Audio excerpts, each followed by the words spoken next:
I listed my first Airbnb on June 25th and I became a superhost on October 3rd. And other than a few guests smearing pizza stains all over the walls, it hasn't been that hard. What's up? My name's Avery. I'm someone who really likes to invest in real estate, learn how to build my wealth the easy way, as well as teach other people how to become financially free. And before I get into tips on how to become a superhost, I'm going to talk about what exactly a superhost is, how you become one, and the benefits associated. And if you've watched my videos before, hopefully I don't sound too different. I recently got Invisalign in and I'm trying to adapt to this new thing in my mouth, and hopefully I don't sound too different. First, let's talk about what it actually takes to become a superhost on Airbnb, and there are a number of requirements, with that first one being making sure you scroll down and hit that like button. Not really, but do it anyway. The second thing would be that you need a 4.8 rating or higher. So when someone stays at your property, they leave a review at the end of the stay, you need to average out to over a 4.8 or higher. Typically you like to see 5-star reviews, and if someone's leaving less than a 5-star review, then you probably did a bad job. The third thing that you need to have is over a 90% response rate. So this doesn't mean every single question that a guest might have, but this is purely when there's an inquiry or a booking.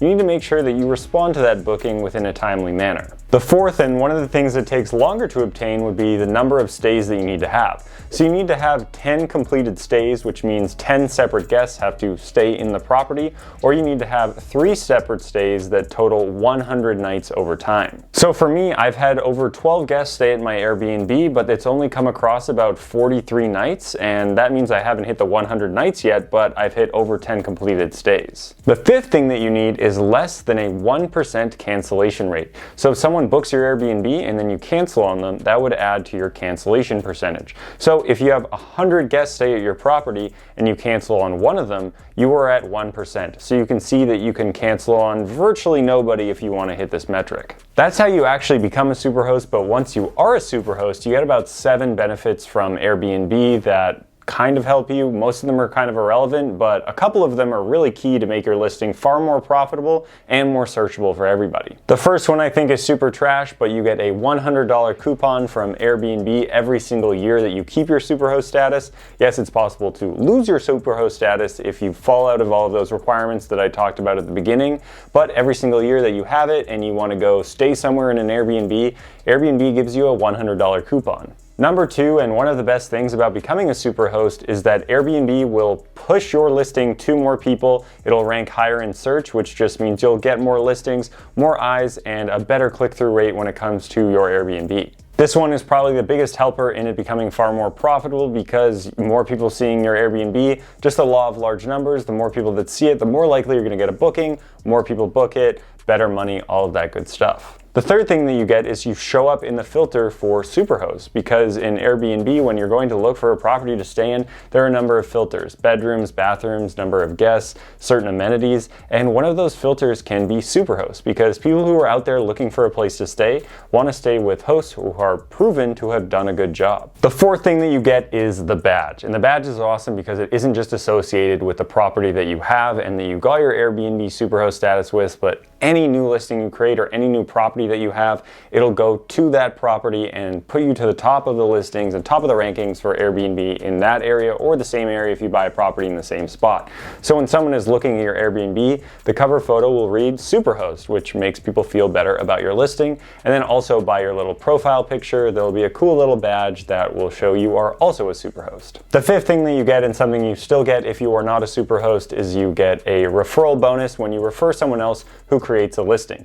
Typically, if I'm an Airbnb host and someone uses my sign up link to create their own listing on Airbnb, I would get $600. But if you're a superhost, you now get $720. So that's an extra $120 if you're able to refer someone out to create their Airbnb. The sixth thing, and one that's probably not really important, but you get access to new features faster. Not really much more to say about that. The seventh one is when you're reaching out to contact support or chat support, they are going to respond to you faster. I've found that anytime I haven't been a superhost, that they've responded pretty quickly within 3 to 5 minutes on chat.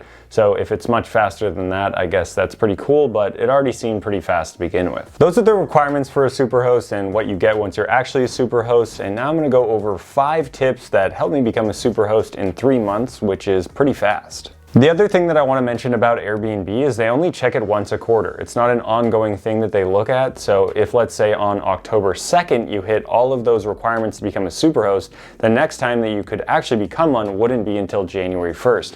So actually the timing worked out very well for me because I hit all of my requirements about 5 days before October 1st to actually become a superhost. If I hit them after October 1st, I wouldn't become one until January. So the first tip for becoming an Airbnb superhost and fast would be number one, and this also helps your Airbnb listing in general, to have a beautiful and clean stay. If you have a nice stay that people really like and are going to give good reviews for, then it is just more likely that you're going to hit those metrics like we talked about in order to actually become a superhost. And because one of the important things is to have 10 completed stays or 100 nights of stays, if you get more people in the door because you have a nice listing and Airbnb sees that it's a nice listing and it helps with Airbnb's algorithm, they'll push it to the top. More people will click on your link and they will book a stay with you, so you get more reviews, you get more completed stays, and you have more opportunity to actually hit those metrics. Number two, and this actually kind of plays off of the first one, would be to have nice photos. Remember, we want to have people actually in our property so we can get those reviews and hit those superhost metrics. And the number one thing for Airbnb is all about click-through rate. If you have an amazing, beautiful place, but you've taken poor photos, or people can't really understand how beautiful it is, no one is going to book your listing. So you need to make sure you have high quality photos, so when people see that cover photo, they want to click on it, they want to explore, and then they're far more likely to book it so you can hit those metrics.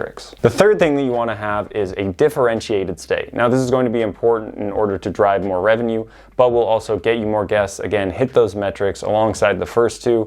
If you have a differentiated stay, more people will want to stay there.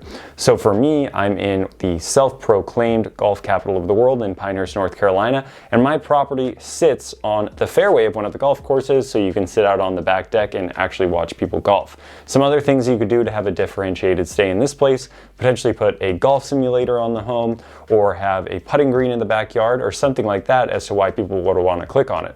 The reason why I don't have one of those things yet is because a lot of the stays in the area are very average. People are using iPhone photos, they are blurry, as well as it's old, not really great furniture. They don't really look that beautiful or clean, just like those first couple of things I talked about. So I knew my stay was far more differentiated than a lot of the other ones. The fourth one would be to have low prices so people also want to book. So one of the things you can do, other than having a differentiated stay and making it look beautiful and to actually stand out, because you do not yet have the superhost status and you want to get it, and all the other superhosts are going to be higher ranked than you, is to have lower prices, because that's going to be one of those factors that people are going to take into account when they want to book a stay. The caveat here is make sure your prices aren't too low, because if they are too low, then you're going to attract some weird people who are not going to treat your place very well.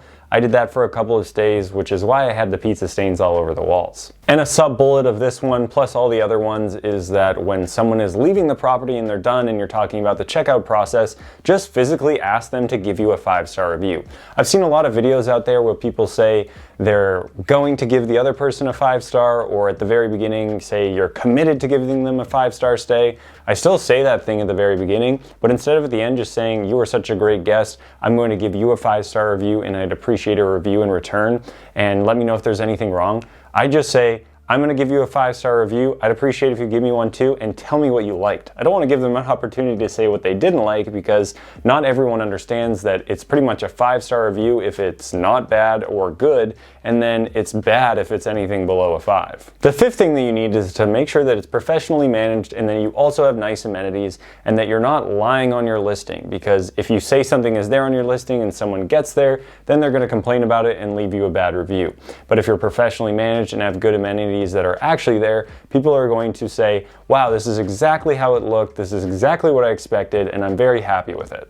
So you do things like auto messaging, where you give people guidebooks before they show up, as well as a key lock code, so that when they get there, they can just read the instructions and get in rather than waiting for you or trying to figure out where the keys are. People are going to appreciate it a lot more. One of the biggest hurdles is check-in, and you can automate that entire process so that people aren't stressed about it, and it's just very simple, and then they can enjoy their stay and not have to worry about it. about it. Something that will help that check-in process is definitely a smart lock, because people don't have to worry about keys, losing them, you losing them either, and you can change the code from your phone rather than having to worry about the people who were there before still having that code and being able to get in.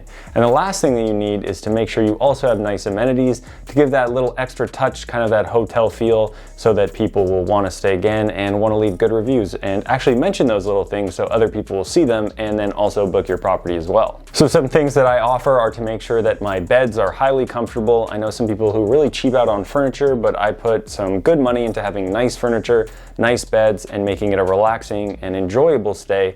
Plus having little things like coffee so people can use it, as well as snacks and other good amenities for the kitchen, and really anything that makes sense for your property and makes sense for the photos that you have, and something that maybe you would want if you were going to stay there yourself. So as you notice, all of these tips essentially were to drive people to actually book the property, as well as give you a good review, because that's going to be the most important. I assume if you want to start an Airbnb, you're going to be responsive, answer people, and you're not going to cancel on people because you accidentally didn't block the calendar for the weekend that your family is going to stay there with you. You're smarter than that. So really the most important things are getting bookings, good people in there, as well as getting good reviews. And once you have those few things, you'll start getting more and more bookings because you have the SuperHost status, as well as you have really high reviews, so people are going to be more likely to trust that you actually have a good stay. Hopefully that one was short and sweet and got to the point and allowed you to see that it's really easy to actually become a SuperHost, and something that will definitely help your Airbnb, especially when it comes to having a new listing, because when you get to that new listing in a new area or the same area,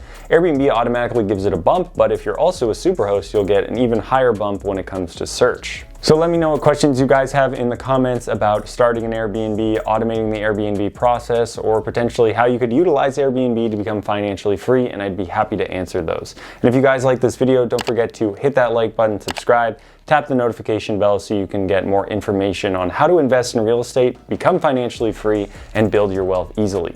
So thanks again for watching, and more wealth is coming your way.